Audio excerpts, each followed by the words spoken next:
I stumbled inside. We sat at the kitchen table. I pushed across to him a pitcher of gin flavored with pineapple juice. And at this point, he shook his head and with a smile said, "Well, I'm not drinking just now." Well, this mystified and also disappointed me. I thought that he and I could retreat into the past.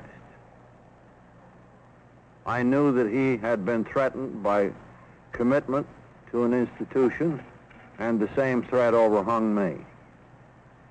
So we were companions in misery, but he wasn't miserable at all.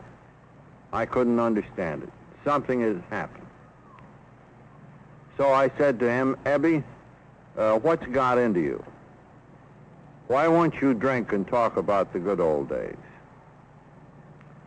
"Well," he said, "I'll put it to you in a few words. I've got religion." Well, that was a terrific blow to me. I just couldn't understand a man like Ebby getting religion. After all, I'd had one of these wonderful scientific trainings that had taught me that man evolved from the ooze, and that was it.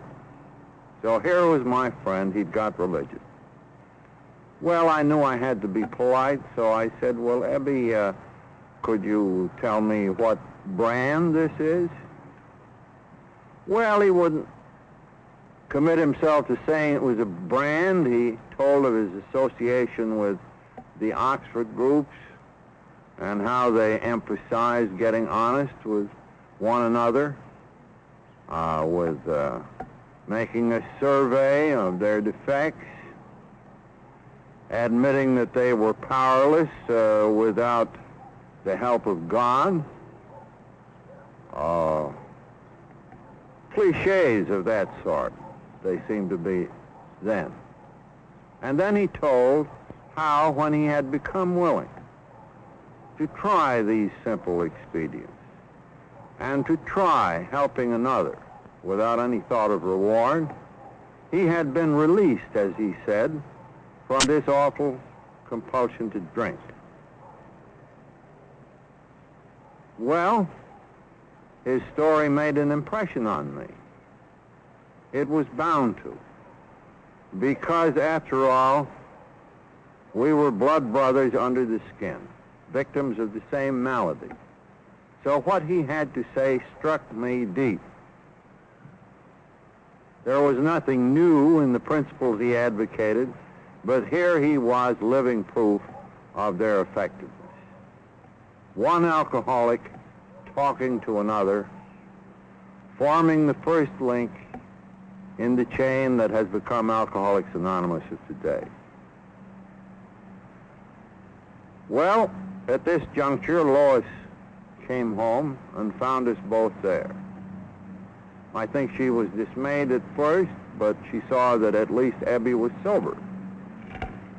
So can you remember your reaction as you came down into the kitchen? I wasn't entirely happy about the whole setup. Well, my dear, you couldn't be blamed for that. I can't seem to remember what happened then. Ebby took his leave at some point, but in no waking hour in the days that followed could the memory of his face and what he had to say leave me. I kept returning to it again and again. The drinking went on, but not at such a heavy pace. Of course, I was nonplussed that he believed in God. The idea of getting honest with oneself, with other people, with helping others, that would all come easy. But that it was necessary for me to believe in God to achieve recovery from alcoholism, well, this just couldn't be. So, in a way, the first effect of his talk upon me was to deepen my dilemma. Perhaps I was within sight of salvation, but still unable to reach the other shore. And so my thinking went on, and so did the drinking.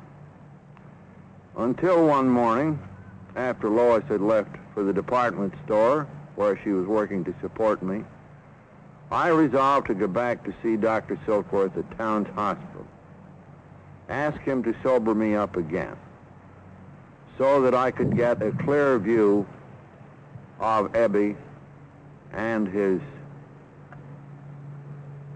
cure for drinking.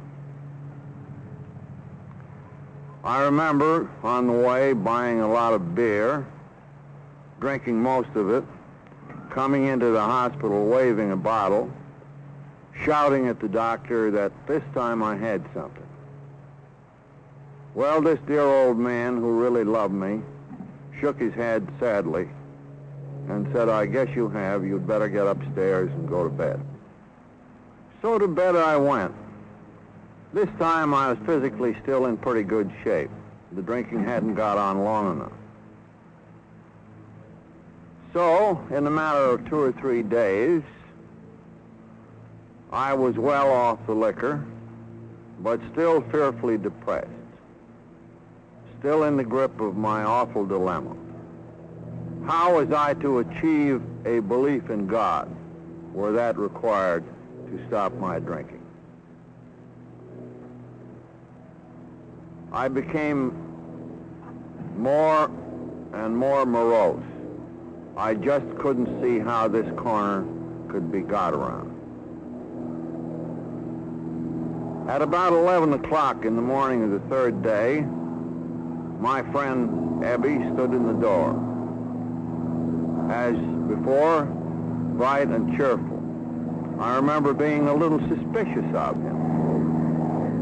I thought perhaps this time he'd turn on the evangelical heat. But no, he was a prudent man. We chatted about everything excepting drinking. And it finally put me in the position of having to ask him again about those simple principles for recovery. This admitting you were hopeless, well, that wasn't too hard. This getting honest with yourself and another person, well, one could do that. This making restitution for harms done other people. A tough job, but certainly one would try that. Working with others without any demand for money or acclaim. Well, that would be just wonderful. But when he came to the God part, again, I remember a terrible balking